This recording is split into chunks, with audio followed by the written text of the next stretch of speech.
Man, it looked like it was snowing before. It was like this massive bit, but like all around here, there's heaps down here.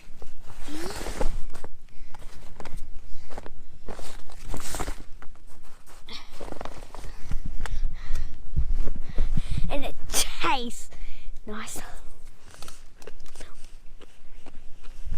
Where is it? There? Yep. That is awesome.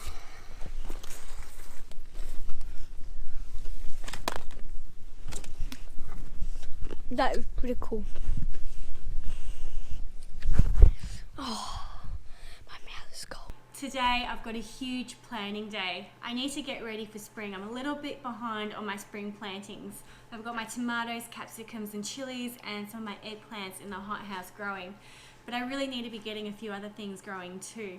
I need to get ready not only for us but for our market garden that we're going to be selling out of to our local food co-op and also a few CSA style boxes. I'm going to see if I can do both. I'm not 100% sure if I will, so I'll only be offering boxes up as I have them. We're mainly going to be supplying zucchinis and tomatoes to our co-op and maybe a few other things like sugar snaps and snow peas, but that is really season dependent. But we're going to give it a go. We're going to see how we go growing enough in our small area. Now it's not a small, I know it's not a small area, but it's a small area for a market garden, so I'm just trying to plan it the best I can to not only maximize our crop not only for eating through the season but also preserving for next season and selling some as well, and trying to make a profit from our farm, because that's the ultimate goal, is to be here full time working the land. And we're going to then see if we can expand our market garden for next season if we feel like we can do this, which I hope we can, because I love growing food. It is my passion. It always has been. It's not exactly easy, but it's something I love to do. So now I need to get on to going through all my seeds and planning out how much of each I'm going to plant, including a contingency of about 10%, because sometimes you get seeds that don't sprout or that die after they sprout for whatever reason. So I'm going to try and figure that out now.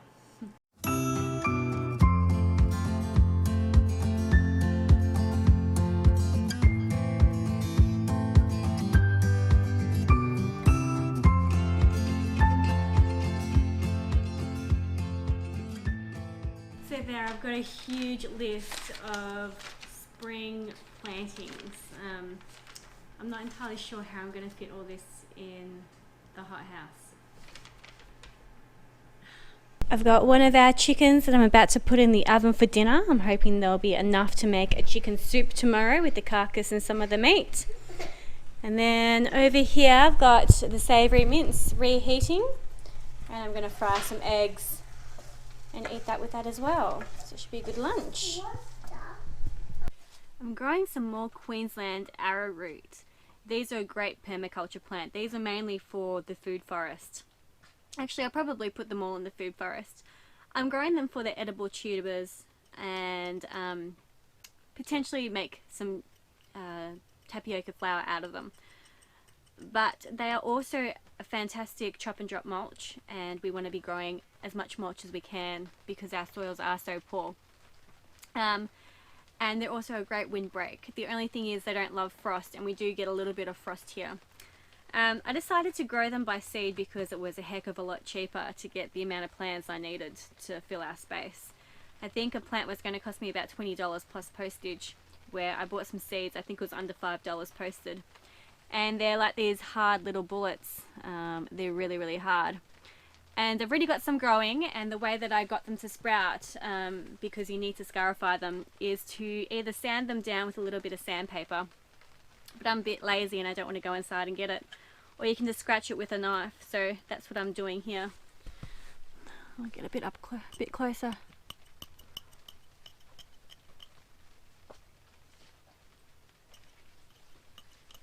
And you can see that waxy coating is coming off.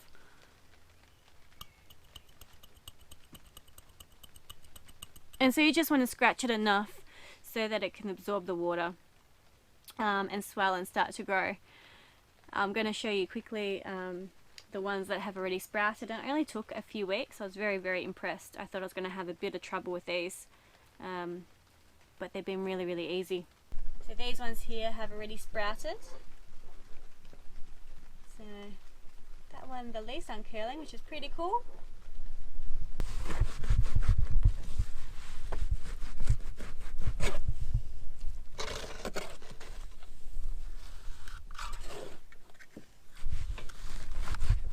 I'm getting over 60 Cape gooseberries in the ground because they're a perennial, and they've got a pack of 200 here. There's probably a few more. I find that the seed collection always puts in a few more than what they state in the pack. And there's no point really hanging on to a perennial seed packet, because what's the point? Might as well have them in the ground, especially because I've got the room. I would love to get all 200 in, but at the moment I just don't have the room in my hothouse. So this might be something that would continue to sow throughout the season once it starts to empty out in there, like a lot of my other medicinal herbs and perennials. So I can sow these ones through spring and summer. It's spring now, so we'll start off with the 60 or so that we're planting, get them in the ground, and then kind of repeat the cycle a bit. Looking forward to these. These fruit through winter. But they need to be in a frost-free area. So yeah, this is great for our self-sufficient challenge.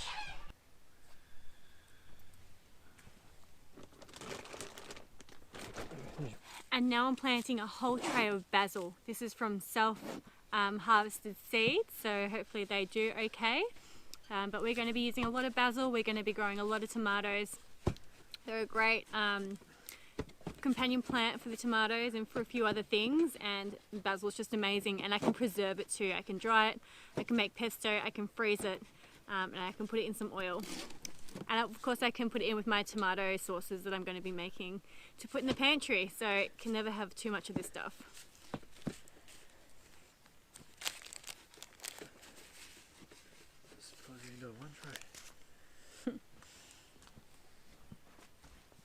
In this tray I'm growing 10 lots of Malabar spinach. This is a climbing spinach. It's also a perennial, but it is frost tender. So we're going to see how we go. It'll be a great crop through summer, but I'll probably have to just re-sow it next year. I'll hopefully collect some of the seeds.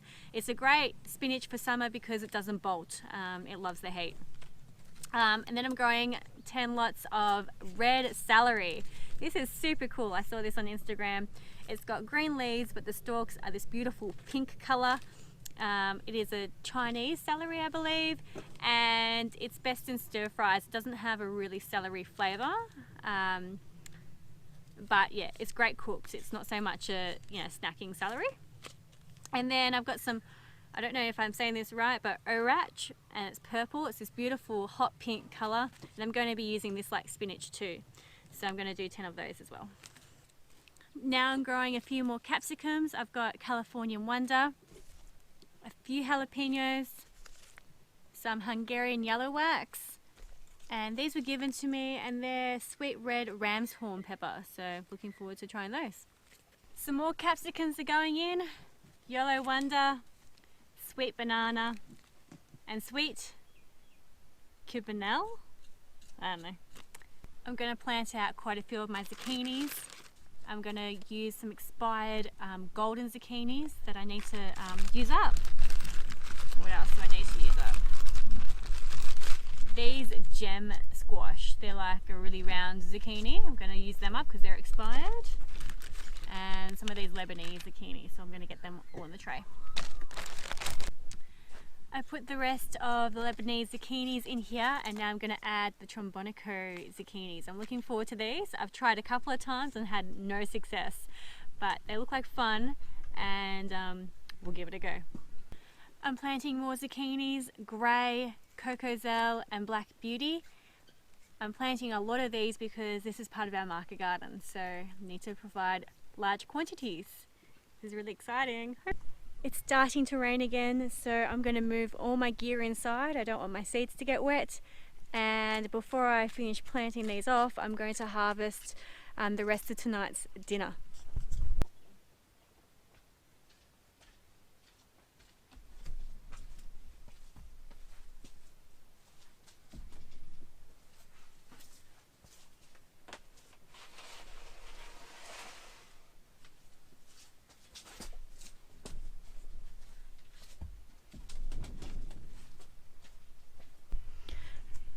Along with the roast chook, I'm going to make a salad using our lettuce and our preserved beetroots, and we're going to make a dressing with lemon juice and olive oil. And I'm going to fry up some carrots as well, cook them in butter because they're really yummy like that. And I'm going to see if there's anything else, but I doubt it. I don't think I've got any broccoli ready. I went down there before to check, so yeah, I think it's just going to be simple roast chook and salad with some roasted or pan fried carrots.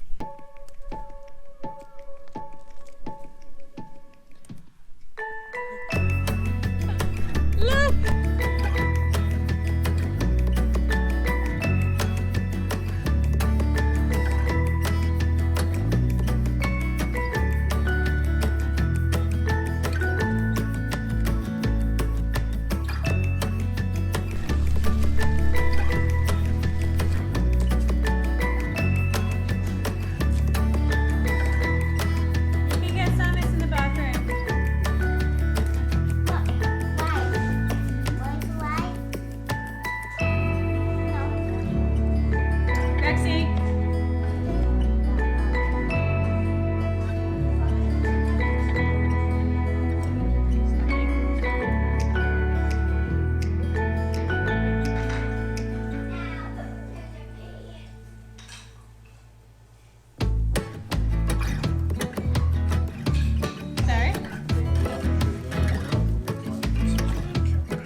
Continue on the seed sowing, and I'm going to pop in my arrowroot.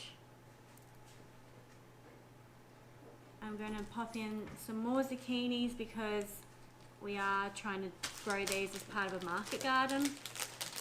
So I've got another row of these. These ones are golden zucchinis.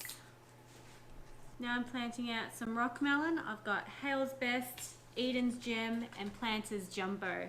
I'm also going to be planting out honeydew and a heap of watermelon. I've got Sweet Siberian, All Sweet. My favourite from last year was the ice cream, Candy Red, Sugar Baby, and Watermelon Cream of Saskatchewan. I have no idea if that's how you say it. Pretty sure I made that up. I put a full tray of pickling cucumbers in, so there's 30 lots in there. And the last tray for tonight, I'm going to plant some borage, some echinacea and some comfrey. You can see that the sourdough starter is starting to bubble, which is great. This morning I added in another half a cup of flour, and now I need to discard half of it. So I'm going to discard half of it. I'm actually going to keep it so I can make something with it tomorrow. Now I've got half of my starter in the jar. I'm going to add in another half a cup of flour.